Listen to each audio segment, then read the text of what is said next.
Hey everybody, Jen Hatmaker here. Welcome to the show, you guys. We are heading into our third episode of this wonderful compilation of conversations we had over on Kelly Corrigan's podcast. And we've added some bonus content from me. Hi, I'm the bonus content with some new thoughts and takeaways from those amazing discussions. We're calling this series For the Love of Conversations with Jen and Kelly, because no surprise here, Kelly is one of my favorite people on the whole planet. She is. She's lived some life. She has receipts. And man, gosh, does she have a warm and smart and big-hearted way of looking at the world. Truly, truly, I want to be Kelly Corrigan when I grow up. So if you've been with us for the first 2 episodes of the series, and by the way, if you haven't, immediately go back and pick up both. These are just such good conversations. Of course, we're hearing back from you. We know that you love them too. Like, don't miss any here, because you got to hear us wax about change in the first episode and all that comes with that. And then friendship was the topic of our second episode, how we need it, how we maintain it, shift with it, grow it, especially in adulthood. It's been really, really good stuff. And as it happens, when you have some ongoing conversations with deeply thinking people like Kelly, things tend to get even deeper. And that is the case for this episode for sure. She and I are going real deep, actually, because in this episode, we're talking about the things that we believe and the truths we've learned as we've moved through the years and which ones we hold dear. Man, it's a beautiful thing to gain experience, isn't it? Like, I wouldn't go back for a million years. It's a wonder to learn as you move through the world, even if those lessons are hard won, and hands down, a ton of them are.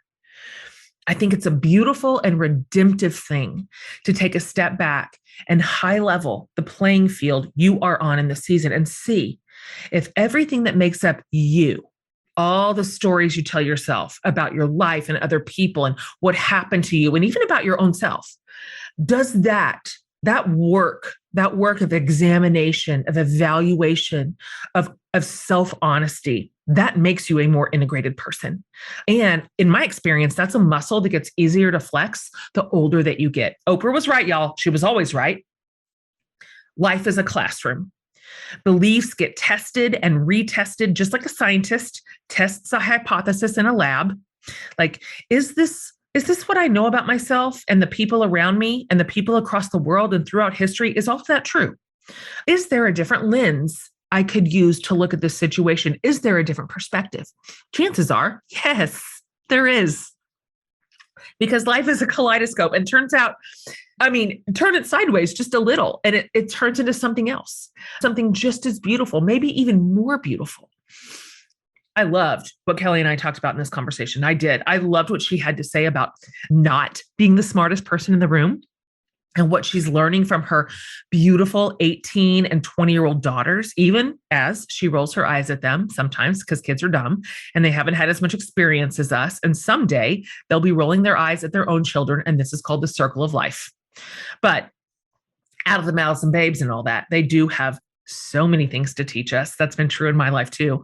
Our babies have a pretty unique and special way of looking at the world in the generation that they are embedded in. And I actually love hearing their hot takes. Even if I know on some of this, they'll change their minds. But also, even as they're helping me change mine. More than anything, I came away from this conversation, I think, just feeling hopeful. When I am reminded of the North Stars that guide us, like the truth that binds us and shows the way forward, even if it looks a little different than it used to for me, I'm comforted by that. I'm comforted that there are smart, kind, curious, and humble people in the world. Even when everything appears to be a dumpster fire, it's not, at least not completely. I'm grateful for the ones who, even if their impulse is to give into a snap judgment, they choose to go with curiosity instead. This is a concept I am obsessed with, about being not so much a certain person in this life, like one who just walks around in complete certainty all the time, but one who walks around in curiosity.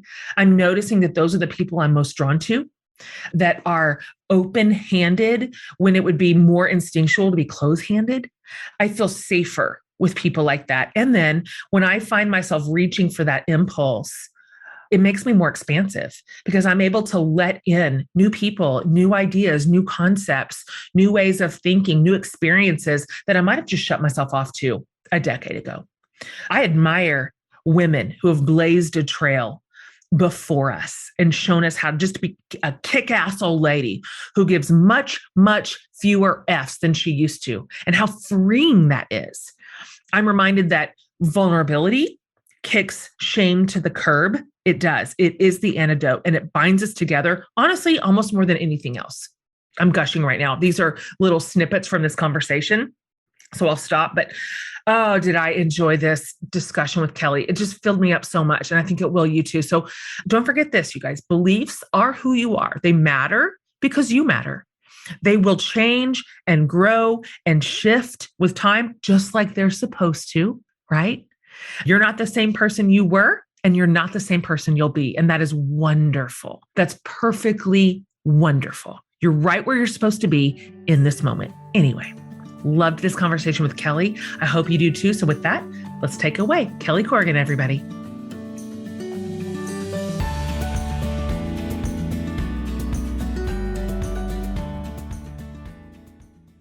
Hey, Jen Hatmaker, thanks for coming back.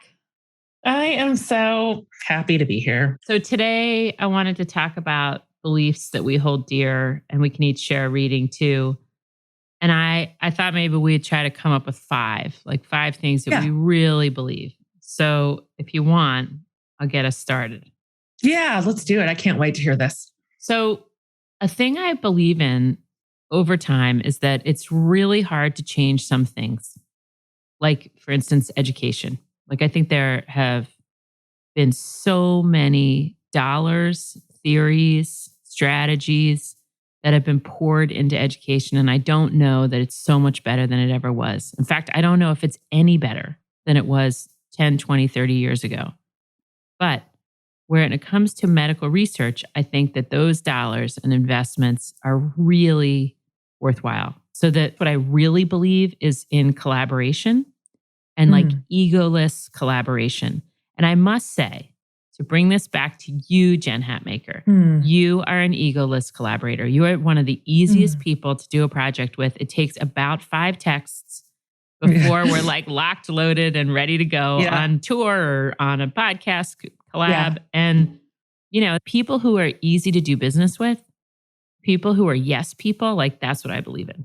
And collaboration works. And we just saw it, praise God, with the vaccines. Like we saw what happens when science leans in. And to me, that is like really the best that humanity can deliver is all these people from all these different countries, thousands of scientists who've devoted their lives to the work from all over the globe are sharing all their data such that we could get there faster. Like that's the best of us.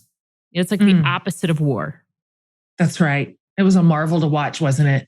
It was just so encouraging in a time where there was such a dire need for something good, you know, so something inspiring, something that made you think, well, maybe, yes, of course we can get ourselves into terrible messes, but look, I think we might be able to get ourselves out too.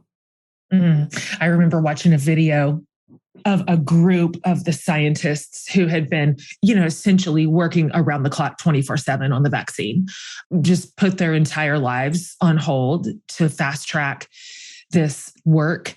And I remember watching a video when kind of the final shoe had dropped. It was so wildly successful, effective, and then it was about to get greenlit by the FDA. And they all just take their glasses off and they're just crying and they're hugging. And I just could have sobbed. Like, I think I did sob. Just thank you. Thank you for what it cost them to do this, to create this.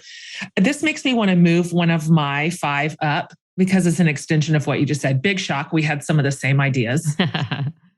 Because one of my cherished beliefs is we over me. I will go down fighting for this one, that we over me is the way to live, that what is good for everyone is good for the world. I get really excited thinking about what would happen if if we chose we over me in every way, policy, legislation, being a neighbor, every sort of layer of community, our hiring practices. I mean, there's just no end of it. Like, what if we did that collectively? Can you imagine just the creativity and the genius and the brilliance and the innovation that would be unleashed in the world from people who have just been kept silent? Yeah. Out of injustice. How much genius is just untapped? I know. Because too much is concentrated at the top. What a world we could be living in if it's funny, it would benefit us all. And yet people who are powerful don't want to share. They don't want to pull up more seats to the table. They want to hoard it. But in fact, there's so much research that shows that when women are valued, when children are educated, when violence is eradicated in any given culture, when people are fed and stable and empowered, your GDP goes up exponentially. I mean, it's super smart strategy. Like Melinda Gates and I have done a bunch of stuff together, and she will say it all day long. And I don't think anybody's spent more time with the numbers or on the ground with the people who can say with complete conviction, you educate a woman, you give her financial independence, and you'll watch the whole community will rise. They'll be healthier. They'll have longer lifespans. They'll have more education, and they'll have more money. If all you're caring about is money, if you're only looking at it strategically from an economic point of view, it's still the right thing to do. Even if you have no morals, it's still the right thing. If you have a black heart of stone, but you just like communal wealth and a healthy and a safe society and culture. Less crime. Less crime, exactly. And so I love we over me so much, but I also, in the same way, I love it in a sense of collaboration, like you just mentioned. Mm-hmm. And I've just learned this. Our work in general, yours and mine, it can be isolating. We can choose to do our work in a way in which we're just solo artists because we're writers and we're invited to speak sometimes. And a lot of that is just the work of one person.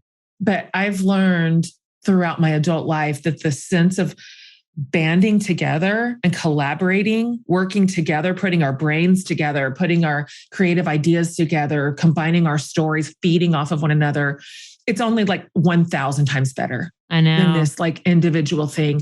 And so I just want to bang this drum all the time because collaboration is possible inside any space, any industry, any career space, any relational space, any community, any subculture. No matter how individualistic the work is, collaboration is always possible. Yeah. I love the idea of sharing the work, sharing the load, sharing the credit. Have you read Ed Catmull's Creativity Inc.? He's the guy who runs Pixar. They have this process that will take me into my second belief, which is where these poor, the way it's kind of written, you sort of feel sorry for these directors, like Brad Bird or Pete Docter, and they go into their cave and they work really hard on their piece. And then at some point they share it, and they share it with the 6 other people who are directors at Pixar. Yeah. And they said it's only works because the last time around, you were the person giving the feedback. So now you can stand to get the feedback because it's like this tiny circle of trust where it's like, and the trust is built not on the behavior of the people in the room. The trust is built on the structure of, I'm going to look at your pages. You're going to look at mine. Yeah. I'm going to be the therapist sometimes. I'm going to be the patient other times. And so I love that. So like reciprocity is like baked in. Yeah. To the whole structure. Yeah. Exactly. And daring to be the one in the hot seat is baked in, and knowing that you won't always be. Like that's this thing that takes me to this other belief, which came to me through my kids, which is around pity. And I just hadn't thought about it that much, but my daughters often use words like so-and-so so condescending. And it was like, what does that mean to you? Like, what are you talking about? And then Claire said, sometimes I think that you have pity for people. And I said, what are you talking about? And she said, if we're driving and like some old man who's hunched over and 4 feet tall with a walker is crossing the street, and you'll say, oh God, look at that guy. And I say, oh, I do feel sorry for him. And she said, well, you shouldn't. Like, you don't know enough about him to feel sorry for him. maybe he's having a great life. Maybe his life is full of love and meaning and purpose. And he should feel sorry for you. Like you're making these Oh, snap man. judgments. And at first I was like, oh my God, another woke moment with my 20-year-old. Which, like that's just so a part of every day, which is cool, ultimately. So much same. Yeah. I mean, it's tiring, but it's cool. And I'm sure I'm better for it. And every generation does it to the generation above them. And I get it. But some days I'm like, oh boy, another lesson from the young ones. Totally. But anyway, this idea of pity is, I just feel like you got to be really aware of what stories are being semi-consciously manufactured on the spot when you take someone in only with your eyes. Wow, that's good. I feel a little owned by that comment from your girls. Like, yeah, that's a snap judgment. Like, it makes me think of me and you when we are 30 years north of where we are right now. And we're little old hunched ladies. I don't want anybody feeling sorry for us. We're awesome. I think that is the possibility of looking at one another with the most generous eyes. Yeah. The most generous eyes. Like, what story do you have to tell? Like, right. And just refraining from judgment, the openness or the intellectual humility that's involved in taking a person in. I think we're built to evaluate instantly, friend or foe. Like, I think that's our evolutionary nature. But, we're not on the savannah anymore. Like we can take a minute to make that judgment. In fact, the longer we can hold off on making that judgment, maybe the more interesting people and stories we'll be able to consume in a lifetime, And then the other thing I think about when I had cancer and I was in chemo and I was 36, and I had a kid on each hip and I was bald and I had no eyelashes and no eyebrows.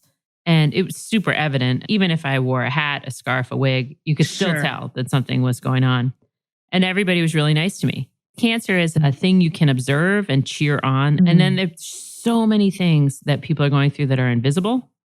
And I thought, like, this time I was getting in an elevator and everybody made this big deal about like sticking their hands out to stop the doors from closing so that I could get on. Sure. And I thought, like, I bet every one of you in this elevator could use the same kindness for one reason or another that's not evident.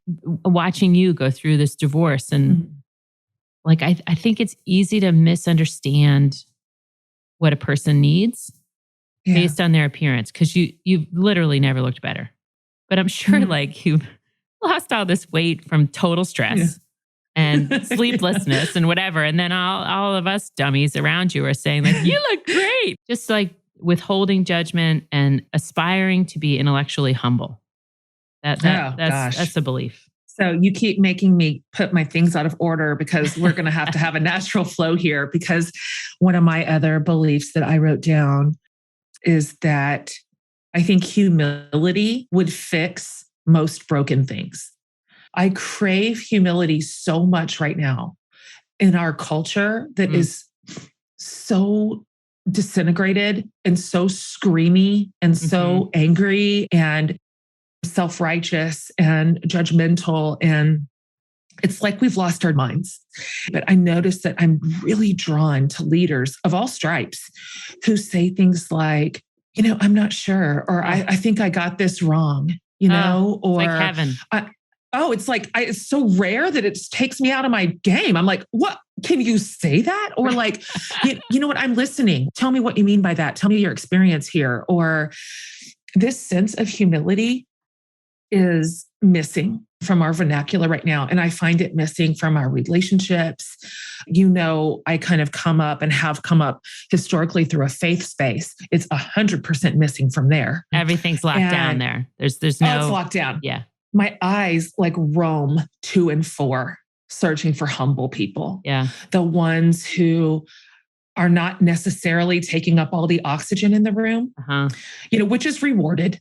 That's rewarded behavior in our culture, to just walk in and be the loudest trumpet in the band, to think you're the smartest person in the room. You have all the answers. Your opinion matters more than anybody around you, and you're here to broadcast it. I'm looking for the quieter person. I'm looking for the person who's listening, who's observing, who's nodding and thinking and being slow to speak, slow to respond, slow to become defensive, defensiveness just ends a conversation, just ends it. Those tables or when you're sitting around sofas and there's the person who is just nodding and listening and absorbing. And then at the end, they say the thing, like the brilliant thing that I you're love like, that person. I'm never that person. I just want to admit it right now. Like I love talking. It's like I'm a verbal learner. Like I have to say it out loud. I have to hear it in my own ears to sort of get my head around it.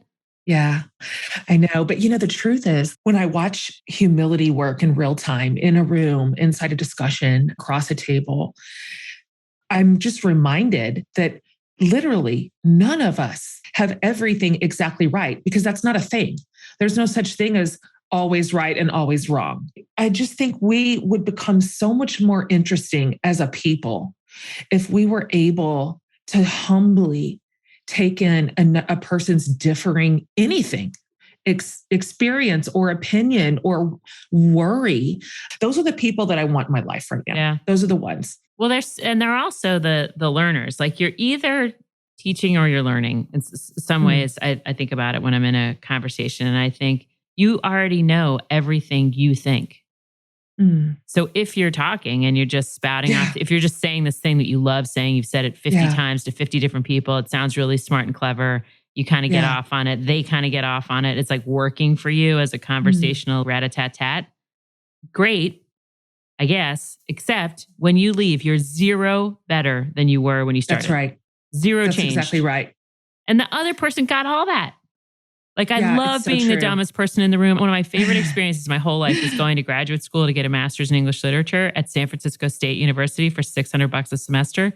Those people in that program were so smart. I can't tell you. Amazing. They'd read 1,000 pages of Dickens and then they'd read 1,000 pages of criticism about Dickens. And the way they talked, I was like, I scribble. I mean, I would take 16 pages of notes and I'd only write on the right-hand side. On the back of the paper, like on the left-hand side, I would just write down words I'd never heard before. I love it. I mean, it'd be 8 words per page that I literally had never heard before. Oh my gosh, that's such a great story. It's so incredible. People, I was like, people are fascinating. Yes. They really are. Even more fascinating than we are. Can you imagine?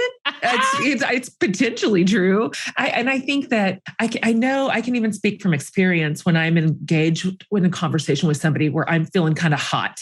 Yeah. I'm coming in hot. It's a thing I care about. It's a thing I'm pissed about. I'm coming in like at level 9 and prepared a little for at least a minor brawl. Yeah. And they come at me with humility. Like, they ask me questions like, what scares you about that? All of a sudden, I am just full of way less piss and vinegar. Like this works. It draws us together. It keeps a conversation moving. It diffuses our fury and our fear. And we just need more of it right now. I know. I'm dying for our leaders to be more like this. I know. Final thought on this is to recognize that coming in hot is really energizing, and taking the I don't know position, I'm a learner in this conversation, is so quiet in terms of our internal energy. And I think that's the draw of it, is that righteousness is crazy energizing. And I think the model that is getting rammed down our throat is cable media. And I blame both sides. And I think, turn that off. Like, I cannot listen to that. I do not want that in my ear. And maybe we should start a TV show together where we just say, I don't know, maybe it could be partially like, that's just not as satisfying as the heavy close of like, let me tell you what happened today on the Hill. Right. That's very sexy, that position. It sells. I know. It's hot. It's clicky. Yeah. But I do think it's breaking our collective hearts. Absolutely. And so I'm with you. This summer is jam-packed with both work and fun travel, and I've been loving every solitary second of it. But figuring out what to wear and what to pack for so many different occasions can be a puzzle, especially in the footwear category, which is why I literally always have my Rothy's on the road with me. One pair of Rothy shoes puts in extra mileage by working almost with any and every outfit while being over the top comfortable. My go-to pair of Rothy's is the slip-on sneakers, as you know, because they're perfect for like walking through airports, but they can pull double duty with a really like adorable sundress or really honestly any other outfit. Rothy's like chic pointy toe flats are another wear anywhere style because you can dress them up or down. So whether you are traveling near or far, or just running errands or chasing after littles or working or literally whatever, Rothy's are your cute shoes that feel like slippers. What I also love is that Rothy's takes sustainability to the next level. All their products are knit with thread made from plastic water bottles. They've repurposed around 125 million water bottles so far. So win-win, guys. Your new favorite shoes are absolutely waiting. Discover the versatile styles you can wear absolutely anywhere and get $20 off your first purchase at rothys.com/forthelove. That's ROTHYS.com/forthelove for $20 off your first order.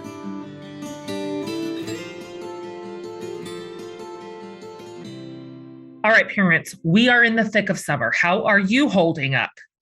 As a parent, it can be hard during this season to find creative ways to keep your kids like busy and challenged. That's why I will always share hacks with you in this regard. One thing that I wish I'd had when my kids were in those younger years is KiwiCo, for sure.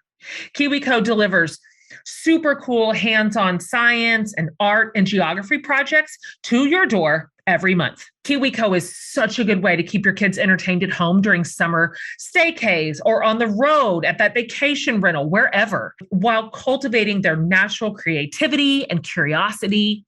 Since discovering KiwiCo, I've been sending these to my nephews, and they go crazy for them.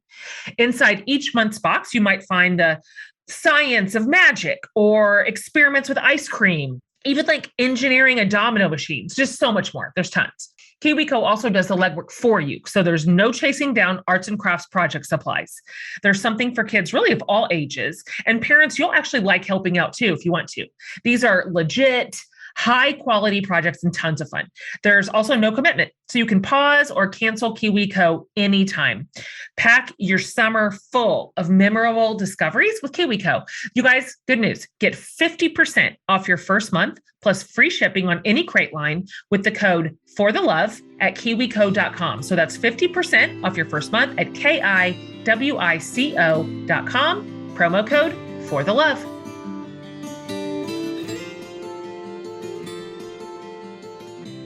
Okay, my next thing that I believe in deeply is that if you say something out loud, it cuts the power in half.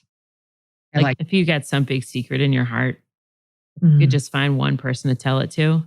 It will, it almost bleeds it of its power. I mean, you can almost like lance the thing like a boil and be done with it, because it is so incredible how many people in the circle will say me too. Whatever it is. Like I've been in it's almost 100%. There's always someone else. Even if it's like the craziest thing that you cannot imagine another person could have happened to them, they could have done, they could have considered. It's even like sharing a thought you've had that feels like the craziest thought you've ever had, that like no other sane person would have had something like this cross their mind. And then you say it, and almost every time someone says, "Oh, I know." So good. I can't get over how reliable that is in terms of dissipating like a knot of anxiety. And I think people are carrying around so much stuff, that literally almost everyone I know has like this horrible thing about themselves that they just don't know what to do with. And they're sure that it sets them apart forever. And it doesn't. I mean, that's like actually one of the weird upsides of the internet, is that people can find these tiny subgroups and then get in there and discover like, oh, wow, there's a lot of people here talking about this incredible thing that I thought was mine and mine alone. Isn't it interesting how, number one, true this is, and number two, how deeply our instincts want to kick against this? Like our instincts tell us the exact opposite of what is true here. They say, don't say this out loud. This is not okay. You are not okay for having said this or done this or thought this. You're alone in it. This is going to push people away from you. I also think that we can reverse that. I believe this is true because in my experience, having now said a hard thing out loud to human people so many times, like just so many times, I no longer believe that that's going to keep me isolated. I know that what it'll actually do is create connection. Right. And so, I mean, it's like super glue. Yeah. Like, like it is. You'll never be closer to anyone. Those secrets are just so shame-filled. And shame, almost nothing can take us out of our life more than shame can. I know. I think we're finally, like as a culture, I feel like everyone's paying attention to shame now, which I think might help with parenting. Like I think it might help parents be more careful along the way about when they might be like tipping into something that could create shame. That's good. That's good because it metastasizes. Totally. And I mean, I can look even at my own life and chart my worst decisions, my like grossest, basest behavior. And it's almost always tied to shame. I'm lashing out. I just need it to go somewhere. And so it usually spills out onto somebody else. And so if we have any antidote to shame, I think it's this truth telling. It's powerful. You can set yourself free in like a minute and a half. Like you just say That's it to somebody loving and they'll just hold you. I mean, that's like awesome. That is great news. Like, it's great news. All right, tell me something you believe. Okay.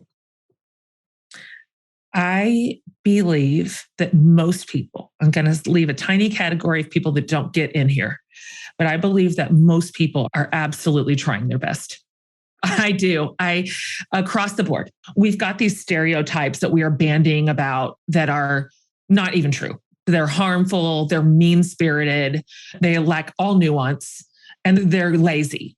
Yeah. I mean, I do it. I have some of those stories in my head about certain sets of people who have certain sets of beliefs. Like, right. Because we know it's not true because in our real lives, in the flesh and blood lives that we are living, we have real human people that fit those categories in our lives and we love them. Right. We know what a good mom or dad they are. We know how much they care about something they care about. Like we know them in flesh and blood terms, which is to say a whole human person with some really beautiful, lovely parts about them, some things we don't understand or don't agree with. And so my experience of people, not up at the 35,000 foot level, to me, that's the least true level. Right. The one where we're so high above. This is the Brian Stevenson proximity point.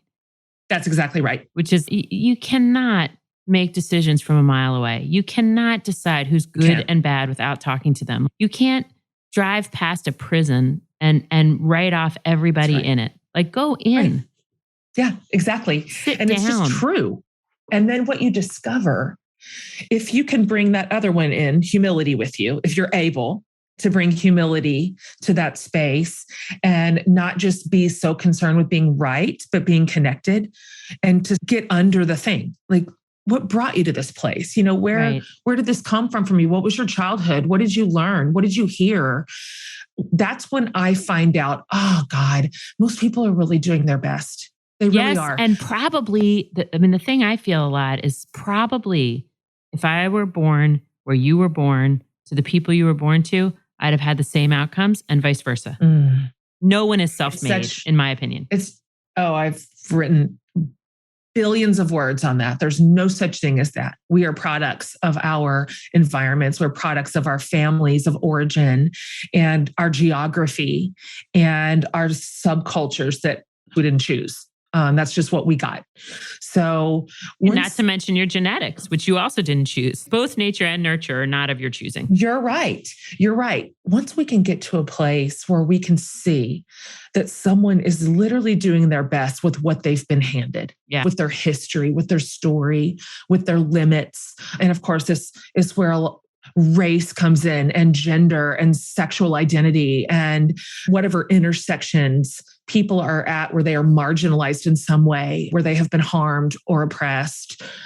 That gives me a deep sense of compassion for people. It makes me want to slow down. It makes me want to be a little more quiet, a little more still in a room, a little more thoughtful, and discover, I bet if we give each other 20 minutes, we can find 10 things that we absolutely connect on. One of the first episodes we ever did of Kelly Corrigan Wonders was with this woman, Wanda Holland Green, who I love, who you would love. You do backflips for. Anyway, we tried to imagine some people in public life who we were blaming for all the ills in the world, and then tried to do this thought exercise out loud of like, what do we have in common with those people? And I'll attach the episode to this one, but it was such a great... Who'd you say? I'd love to hear your example. It's like people who are across the aisle from us and, sure. or whatever those hot button issues are, pro-choice, pro-life, or pro-gun control, lower gun control, people that you think are like ruining everything. Because everybody's got a list. Even the most advanced emotionally and intellectually, morally advanced people still have the list if they're really honest. And so it was like, what do we have in common with those people? And one of the things that we came to is that we all have bodies. So everybody knows what a bad back feels like. Everybody knows what a headache feels like. At a certain age, almost everybody knows what it feels like to be worried that you have some kind of disease that's going to take you out before your time. And that was like the base levels. And I found that helpful to remember, like, that pain is pain. And then that we are trapped in these physical bodies. And that does have a ton of consequences, daily and like existential consequences. Okay, so my last one, it comes out of my reading. So I think I'll dive in and then you can take us out. My dad and I both had cancer at the same time. Here's where this starts. Greenie's cancer and mine were both stage 3, but he was sicker. The location of the lesions around his bladder, combined with his age, made his case more complicated and less hopeful. One of his doctors told GT in confidence that we should enjoy this year with him. We couldn't imagine Greenie dying. We couldn't even imagine him spending a day in bed. He seemed too vital to die. And I suppose he was, because 9 months later, after 2 surgeries and a chemo radiation combo, Greenie was body surfing at the Jersey Shore, talking about playing pond hockey the next winter. Right? It was miraculous, people said. At the very least, it was unexpected, perhaps even unexplainable, though not to my mom, who knew precisely how to account for her husband's recovery. People around the world were praying for your father, she explained. Around the world. This referred primarily to my friend Charlie, who lived in Moscow and had always been fond of my dad. But I hadn't prayed for Greenie. I didn't believe in God enough to submit a request and didn't want to be, to borrow from 6th grade parlance, a user who thought she could get what she wanted by conveniently nuzzling up to someone she usually snubbed. After my dad recovered, I talked to Tracy Tuttle about my parents' confidence in prayer and their belief that God had intervened on their behalf. Tracy was not surprised, but she didn't agree either. Rather than praise the inexplicable glory of God, she said, couldn't we exalt the ingenuity of man? Isn't it weird how people want to give all the credit away as if we were useless, as if we had no idea how to take care of ourselves or each other? In other words, maybe it wasn't prayer that made Greenie better. Maybe it was the scope with tiny scissors that engineers created and doctors manipulated to remove 9 tumors from his bladder, or all that chemo, or the doctor who managed his case with vigilance. I liked Tracy's take up with people and their hard work and cool inventions. But then I remembered the urologist who had told us to brace for the worst.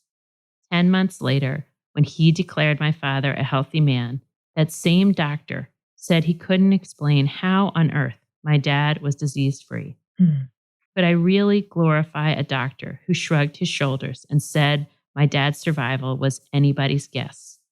And between those 2 poles lay a dozen other possibilities. At this very moment, it's a decent bet that my mom is praying for me and my brothers, who she hopes will inherit her bulletproof faith, but are more likely to drive away with her Navy Buick and a leftover case of Chardonnay she bought at a discount over the state line in Delaware. I'm telling you, Kelly, she has said to me a couple hundred times, prayer is powerful. You should try it. The closest I come to prayer is to give a nod of thanks for a just right avocado, or an ache that's resolved, or a 5-star public school teacher like Miss McEwen. At night, after I get in bed and pull my covers around me, I sometimes think, thank you for this good man beside me and those girls in the other room. I have no specific ideas about who you is. In cafes, community bulletin boards scream with beliefs, tantra, Chinese, beading meditation.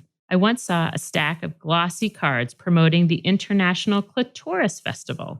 Praise be to that. When I go to Philly, I see gold crosses around the necks of my high school friends. I want to dismiss it all as so much yearning, but really, who am I to say?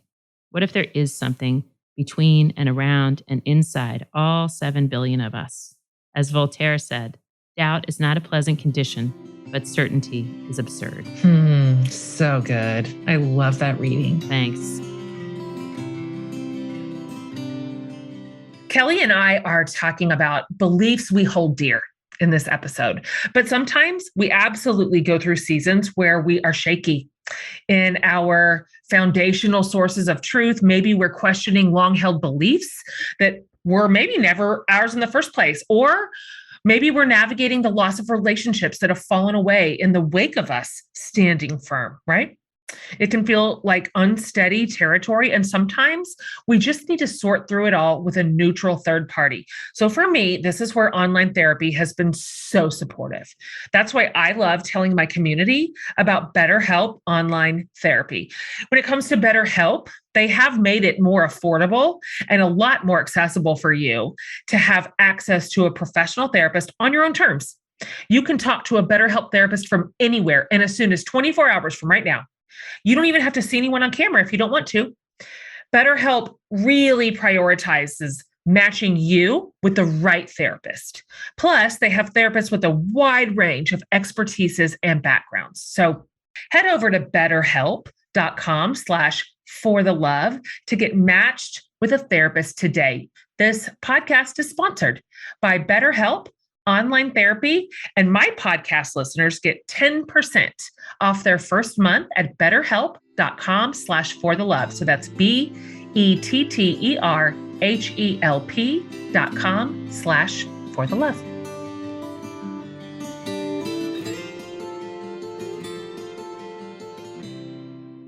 I love your thoughts on faith, and I'm so much more interested these days in curiosity over certainty, so much more interested. And nowhere is that truer for me than inside faith. I know less and less every single year. I just don't know. And maybe that's this core fundamental belief that we're both speaking to, which is it's more interesting and more useful and more comforting and more true to live from I don't know than to live from I'll tell you what I know. That's right. That's right. I love thinking about all of it. Your mom, and just with her like ironclad I know Catholic faith. I mean, I love that for her. That's her story. That's her way. Me too. That's the thing you learn too, is that we can all love each other and not believe the same things. Like that's just right. not a requirement. Oh gosh. And right? also that it's not really nice to always be trying to persuade people out of their beliefs. Like for, I don't know, 20 years, I busted my parents' chops for using Folger coffee crystals. Sure. Like they just will not brew a cup of coffee, even though they have the coffee maker for me and they have the grinder for the beans. And like I could make them like a really decent cup of coffee. And they say, no, that's fine, Kelly. We're not going to do our Folgers. George, put it in the microwave for me. And it's, you know, you put it in there and then there's like that weird, nasty skin on the top and like the stain of each crystal on the side of the ceramic mug. And it just looks so unappetizing. And at some point I was like, it is not your business. That's right. To like talk them out of the way they like coffee, like leave them alone, like whatever. So good. But it took having kids and having them, you know, edit me to be like, guess what? Like, this is my haircut. I'm going with it. The bar that I hold around anybody's faith, whatever it is, whatever stripe it is, whatever its tradition, wherever it came from, however deep or shallow it is, however sure or wobbly it is your version of faith. Is it making you kinder? Is it making you more loving? Is it making you more humble? Is it creating peace around you? Is it good to other people? That's a kind of faith I can get behind. Totally. Now, if it's making you mean and angry and hateful and scared, that needs some re-examining. Right. So or persecutory. Yeah, inside those parameters of like peace and love and connection, I'm like, oh, whatever you have in your hand, you're on the right track. I like where your faith is at. And I can connect with that. I hate the way, I don't even know if I can say this, but I really hate the way some people who are like hardcore Christians are so Yeah. unlike Jesus. Like, Oh, gosh. Jesus, whether he was the son of God or not, set that aside for a second. As a man, like he was awesome. Like he was taking care of he was seeing right past everybody's everything, like lepers and prostitutes. Who cares? That's Like right. you're all good to me and we're all the same. Yep. Yeah. Yeah. And the idea that somehow that would get twisted to like this finger wagging, disgust filled treatment of certain populations is like crazy to me. Like I remember learning that like Catholics, if you get a divorce, you're not really welcome in the Catholic Church anymore. Right. And I was like, that seems crazy to me. Like crazy. What kind of setup is that? Like you're down on your luck and they say, sorry. I think I learned at the same time that at our country club, if your husband died, you were no longer a member. Yikes. And I was like, God, what are these what like, is this world? Right. These so-called communities that just absolutely you are blocked and barred the minute your status changes, and that the status is related to a man. Like it just bugged me so much. So effed up. And then even directing so much vitriol and hatred toward the most marginalized people. You know, it's my position that just in the Christian community, we should be on the front lines at our borders for these terrified refugees who are seeking asylum, and they are scared and they are harmed and hurt and oppressed. And instead we make them villains. It makes no sense at all. You know what Gandhi said? I like your Christ. I do not like your Christians because your Christians are so unlike your Christ. And I'm like, he nailed it. I sometimes have these really weird moments, I'll confess, before you're reading, where I'll see like the saddest homeless person or a person who's clearly like trapped in a mental health catastrophe. And I think like, is that what you looked like to people? Like, are you supposed to be telling us something? And are we supposed to be doing something about this? Like, is it really okay that we're just letting this happen, and that these people, like sometimes you see the foot of a homeless person sticking out from their cardboard box that they're living in, and you look at the skin on it and you think, this is so weird that we're all sort of okay that this is the way people live.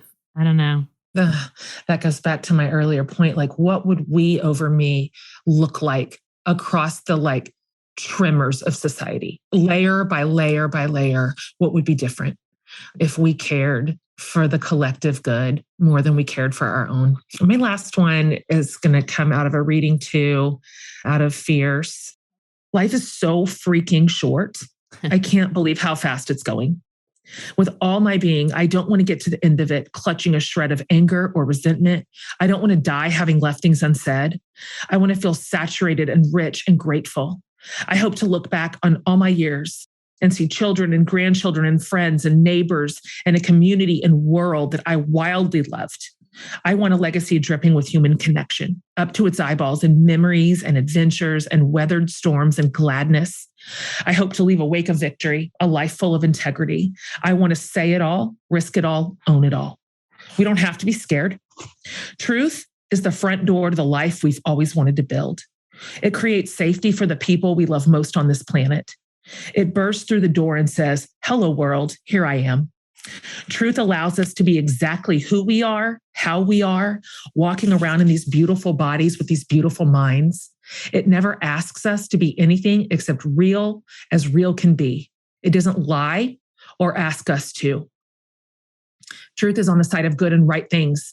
It doesn't imprison us alone when life gets hard, but rather hands us the keys and walks us back outside to the sunshine. Truth is a faithful defender against the lies meant to break us. It is ever on our side. Truth helps us set a gorgeous table for the deepest connections, the most absurd displays of love. It never asks us to pretend when we are lonely. It is our chief guide to joy. Telling the truth, receiving the truth, prioritizing the truth, living the truth. This is life. There is no other way to live free. This is it. This is our path. C.S. Lewis said, you can't go back and change the beginning, but you can start where you are and change the ending. We absolutely can become more genuine women, proud of who we are, thrilled about where we are going, grateful for the skin we live in. We can say hard things and quit lying. We can tell the truth and experience all the freedom that comes with it. Being scared is just not a good enough reason to keep pretending. Do you notice that fear doesn't deliver? Truth is worth its salt, and it feels good to work with its power, not against it. Trust its grain. It knows what it's doing. What's true will last. History usually tells it right. A culture is only as healthy as its most wholehearted members, and it is a privilege to be true-faced with you in our time. Mm. You know what's so important about that is that if you're pretending and then you're getting this feedback from the world or your little community, oh, she's so great, oh, he's so great. But you secretly know that they don't even know you. That's right. That they're just so responding lonely to your pretended version. Oh, God, so lonely. Oh, it's awful. It's awful. Yes, that's right. And I think about it a lot for my girls because, you know, they're 18 and 20. So there's just a lot of pretending going on. I'm always so happy when I can see, oh, she's really herself with that friend. Yeah. So that friend's love is based on a true version of her. And so it must feel great. Like that's where self-esteem comes from. But if you're a big fakey and then they all love you for your fake version, then you secretly know, like, nobody actually loves me. They just love this thing I'm doing. That's right. And then you got to keep doing the thing to get the love. And you're never known. Like nobody ever actually knows what you're really like and the thoughts you really have. I think so many women are living like that. I'm going to take us out on a Kate Bear poem because, you know, we're obsessed with Kate Bear. Yeah, it's called Moon Song. You are not an evergreen, unchanged by the pitiless snow. You are not a photo, a brand, a character written for sex or house or show. You do not have to choose one or the other, a dream or a dreamer, the bird or the birder. You may be a woman of commotion and quiet, magic and brain. You can be a mother and a poet, a wife and a lover. You can dance on the graves you dug on Tuesday, pulling out the bones of yourself you begin to miss. You can be the sun and the moon, the dance of victory song. Goosebumps. I know. It's gorgeous. She's like money. Gorgeous. Thanks, Kate Bear. Thanks, Jen Hatt. Absolutely. See you next week.